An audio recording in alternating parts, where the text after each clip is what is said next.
রাতের বেলায় যারা তারাবি পড়বে আল্লাহ পাক রব্বুল আলামিন তাদের জিন্দেগীর সব গুনাহ মাফ করে দিবে। আমাদের দেশের মানুষ এমনি নামাজ পড়তে চায় না, এদেরকে যদি আরো আপনি ছাড় দেন যে 8 পড়লেও চলবে। আমি নিজ কানে শুনছি, গত বছর আগের বছর একজন টেলিভিশনে বৈশা বলছে 4 রাকাত পড়লেও চলবে। কয় রাকাত? আল্লাহ জানে কবে আসবে যে না পড়লেও কিছু হবে না। তা আমি বলি কি, রমজান মাস ইবাদত কম করার মাস না বেশি করার মাস? 20 রাকাত বেশি না 8 রাকাত বেশি? তো 20 পড়বেন। রমজান মাস ঝগড়া করার মাস না ঝগড়া ছাড়ার মাস? তো আমরা ঝগড়া করবো না, তাহলে এটা নিয়ে ঝগড়া করা যাবে না। আল্লাহ আমাদের সকলকে তারাবির সালাত 20 রাকাত, তাহাজ্জুদের সালাত 8 রাকাত পড়ার তৌফিক দান করেন। আমিন। এইগুলো রমজান মাসে আমরা করব, তাহাজ্জুদ পড়ব, তারাবি পড়ব। রমজান মাসে আমরা কিছু জিনিস হেফাজত করব।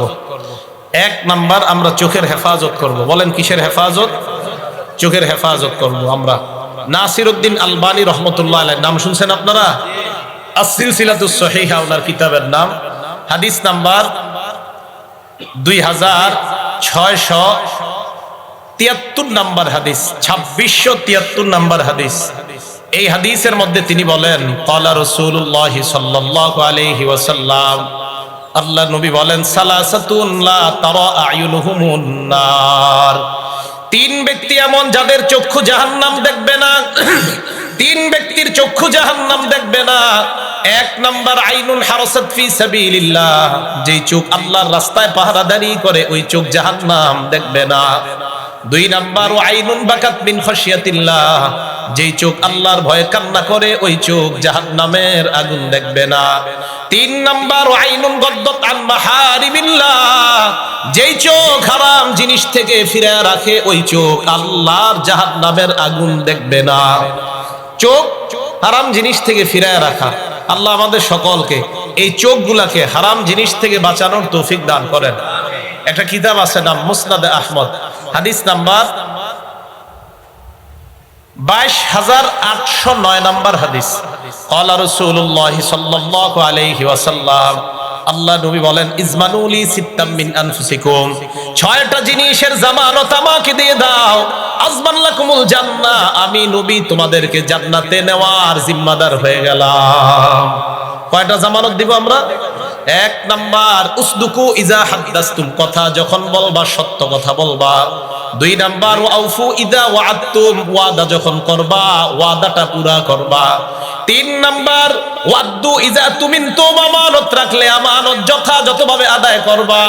4 নাম্বার, ওয়াগুদ্দু আবসারাকুম, তোমরা তোমাদের নজর নিচের দিকে রাখবা। 5 নাম্বার, ওয়াহফাজু ফুরুজাকুম, তোমরা তোমাদের লজ্জাস্থান হেফাজত করবা। 6 নাম্বার, ওয়াকুফু আইদিয়াকুম, তোমরা তোমাদের হাত অন্যকে কষ্ট দেওয়া থেকে হেফাজত করবা। এই 6টা জিনিসের জামানত আমাকে দিয়ে দাও। আল্লাহ নবী বলেন, কথা বলবা সত্য কথা বলবা, ওয়াদা তোমরা পুরা করবা, আমানত যথাযথভাবে আদায় করবা, চোখের হেফাজত করবা, লজ্জাস্থানের হেফাজত করবা, হাতগুলা কাউকে কষ্ট দেওয়া থেকে হেফাজত করবা। আল্লাহ নবী বলেন, আমি তোমাকে জান্নাতে নেওয়ার জামিন হয়ে গেলাম। আমি তোমাকে জান্নাতে নেওয়ার জিম্মাদার। আল্লাহকে বলে সুপারিশ করে আমি তোমাকে জান্নাতে নিব। তাহলে চোখের হেফাজত করব আমরা। এটা শুধু রমজানে করব এমন না, রমজানের বাহিরে সব সময় চোখের হেফাজত। 3 নাম্বার উদাহরণ, সহিহ বুখারী হাদিস নাম্বার 2465 নাম্বার হাদিস, 2465 নাম্বার হাদিস। ক্বালা রাসূলুল্লাহ সাল্লাল্লাহু আলাইহি ওয়াসাল্লাম, আল্লাহ নবী বলেন, ইয়াকুম ওয়াল জুলুস আলা তুরুকাত, তোমরা রাস্তায় আড্ডাবাজি করা থেকে বাঁচবা। রাস্তায় চা স্টলের সামনে গল্প গুজব করা থেকে বাঁচবা। 4 জন 5 জন একসাথে হইয়া দুনিয়াবি কথাবার্তা বলা থেকে তোমরা বাঁচবা। সাহাবারা বললেন, মা লানা বুদ্দুন ইন্নামা হিয়া মাজালিসুনা নাতাহাদ্দাসু ফিহা, হুজুর রাস্তাঘাটে তো আমরা বসতেই হয়, ধর্মীয় আলোচনা সাহাবারা রাস্তায় বসা ছাড়া করা হয় না। নবীজি বললেন, ফাইন আবাইতুম ইল্লাল মাজালিস, যদি রাস্তায় বসতে হয় ফাআতুত তরিকা হাক্কাহা, রাস্তায় যদি তোমাদের বসতেই হয় রাস্তার হক তোমরা আদায় করবা। সাহাবারা বললেন, ইয়া রাসূলুল্লাহ ওয়া মা হাক্কুহা, রাস্তার আবার হক কি? আল্লাহ নবী বললেন, রাস্তার হক হলো 5টা। জোরে কয়টা? রাস্তার হক কয়টা? এক নাম্বার গদ্দুল বাসর, নজর নিচের দিকে রাখা। দুই নাম্বার ওয়াকাফুল আযা, কষ্টদায়ক বস্তু সরায় দেওয়া। এটা করেননি আপনারা? এটা কিন্তু অনেক বড় ফজিলতের কাজ, কষ্টদায়ক বস্তু রাস্তা থেকে সরায় দেওয়া। বুখারী শরীফের 652 নাম্বার হাদিসে আছে, ক্বালা রাসূলুল্লাহ সাল্লাল্লাহু আলাইহি ওয়াসাল্লাম, আল্লাহ নবী বলেন, বাইনামা রাজুলুন ইয়ামশি বিতরিক ওয়াজাদা গুসলা শাওকিন আলা তরিক। এক ব্যক্তি রাস্তা দিয়ে যায়, যাওয়ার সময় রাস্তার মধ্যে কষ্টদায়ক বস্তু পেয়ে যায়, পাওয়ার পর ওই রাস্তা থেকে কষ্টদায়ক ইটের কণা, কাটা অথবা সুই অথবা কষ্টদায়ক কলার সিলকা সরায়া দেয়। আল্লাহ নবী বলেন, ফাশাকারাল্লাহু লাহু ওয়া গফারা লা, ওই বান্দার আমলটা ওই মুহূর্তে আল্লাহ সন্তুষ্ট হয়ে তার আগের গুনাহগুলা মাফ করে দেয়। এটা বড় ভালো একটা কাজ, রাস্তা থেকে কষ্টদায়ক বস্তু সরায় দেওয়া। রাস্তার হক কয়টা? এক নাম্বার চোখ নিচে রাখা, দুই নাম্বার কাফুল আযা, কষ্টদায়ক বস্তু সরায় দেওয়া, তিন নাম্বার ওয়ারাদ্দুস সালাম, সালামের জবাব দেওয়া, চার নাম্বার আমরুন বিল মারুফ, নেক কাজের আদেশ করা, পাঁচ নাম্বার ওয়ানাহিয়ুন আনিল মুনকার, অসৎ কাজ থেকে নিষেধ করা। শেষের দুইটা একটু বুঝেন। আপনি মসজিদে যাইতেছেন, এক ভাই টেলিভিশনে অশ্লীল সিনেমা দেখতেছে, ওই মুহূর্তে আপনার সামনে তিনটা অপশন, এক সালাম দেন, দুই তাকে এই অসৎ কাজ থেকে বাধা দেন, তিন মসজিদে নামাজের দাওয়াত দেন। কথা বুঝে আসছে?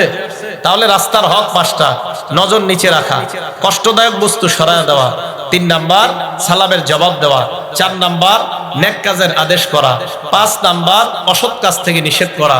আল্লাহ আমাদেরকে রাস্তার হকগুলো আদায় করার তৌফিক দান করেন। তাহলে বলেন তো, নজর নিচে রাখা এটা কোন জায়গার হক? নজর নিচে রাখা এটা কোন জায়গার হক? তাহলে রাস্তায় নজর যে নিচে রাখবেন, শুধুমাত্র একটা নারী হেঁটে যায় তার থেকে, নাকি ওই নারী সহ মোবাইলে যদি আপনি কোনো নারী দেখেন তার থেকেও নজর হেফাজত করতে হবে, নাটকের কোনো নারী তার থেকেও নজর হেফাজত করতে হবে। রাস্তায় হাঁটতেছেন, আপনি উপরেও তাকাবেন না, কারণ উপরে যে ফটোগুলা আপনার বিভিন্ন বোর্ডে আছে, এই বোর্ডে যদি অশ্লীল ফটো থাকে সেখান থেকে নজর হেফাজত করতে হবে আপনার। আপনি বলতে পারেন, হুজুর হাদিসে আসছে নবীজি আকাশের দিকে প্রায় সময় তাকিয়ে থাকতেন, আমি ওই সুন্নত পালন করার জন্য আকাশে তাকাবো। আপনি বাংলাদেশে এই সুন্নত ছাদে উঠে পালন করেন, রাস্তায় না। কোথায় না? রাস্তায় না। নবীজি আকাশের দিকে তাকাইতেন, এটা হাদিসে আছে। তা আপনি আকাশে তাকাইবেন এই সুন্নত পালন করতে গিয়ে, আপনি এটা ছাদে উঠে করেন। রাস্তায় যদি আপনি উপরে তাকান, ঝামেলা আছে। আল্লাহ আমাদের সকলকে রাস্তার এক নাম্বার হক নজর নিচে রাখা, এটা যেন এখন থেকে, এই রমজান থেকে সারা জিন্দেগি আমল করতে পারে, আল্লাহ তৌফিক দান করেন। উদাহরণ নাম্বার 4, আল আদাবুল মুফরাদ, ইমাম বুখারী রাহমাতুল্লাহ আলাইহি লেখা, হাদিস নাম্বার 980 নাম্বার হাদিস। দাখালা